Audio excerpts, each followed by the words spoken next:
Last tune uppers of the year.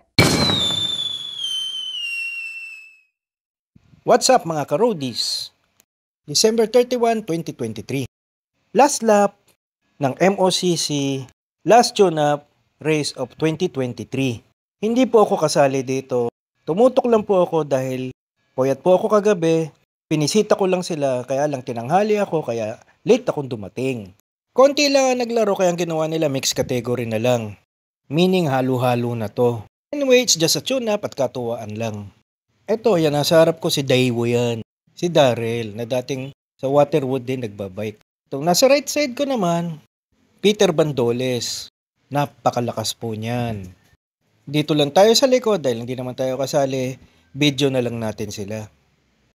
Thank you sa invitation kahapon, Kuya Jimmy Bautista. Pasensya na at medyo napasarap kami kagabi kaya puyat ako. Late na ako nagising. Di bale marami pa naman panahon sa isang taon. Yun, kasali rin pala dito si Obet Manukot, Danny, at meron umatak dun sa harap. Mukhang walang nag-response kasi last lap na ito. Pero ang alam ko may 3 breakaway na nasa harap. Itong nasa kanan may mountain bike din palang kasali.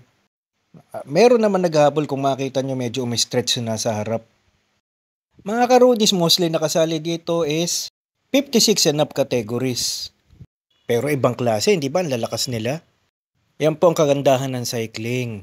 Kahit ilang taon na kayo, pwede pa rin kayo magbike. Nung una nga, hindi ako makapaniwala na pag 60 plus, wala na. Hindi na makapagbike. Pero ibang klase talaga pag ikaw ay siklista. Imagine niyo itong takbo dito, 50 kph per hour na itong takbo dito. At ang may dala niyan, mga 56 and up. That is the beauty of cycling. Kung makikita niyo nga to si Mang Peter, akala mo, hindi na kaya magbike niyan, pero kakaiba yan. Yung Doña Remedios Trinidad, parang sisiw na sisiw sa kanya. Yung bundok na yon. Gusto ko sanang pumunta sa harap, kaya lang nakakahiya eh. Dahil hindi naman tayo kasali. Pero okay na, ito na yung position natin, okay na to. At least kita natin silang lahat. Tumutulin yung takbo dito dahil last lap na nga, going to the finish line na to. Yung race na to sa bypass Pulilan.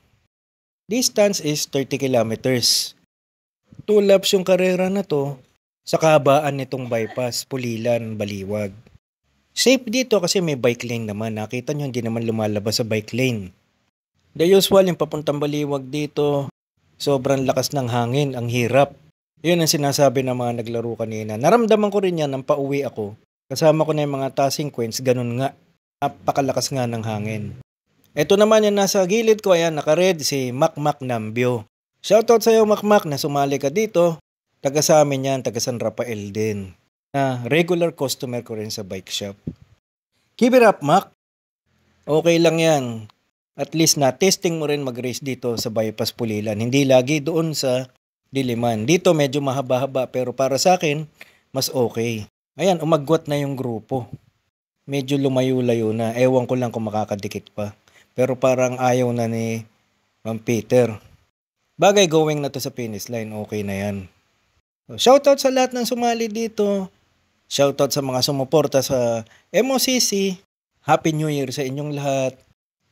More cycling, more biking sa 2024. Shoutout sa buong MOCC, kay Kuya Jimmy, kay Mang Nestor. Maraming salamat po sa pag-organize ng ganitong event, lalong-lalo na sa age category namin. That's all mga ka-roadies. God bless you all and ride safe always. Happy New Year!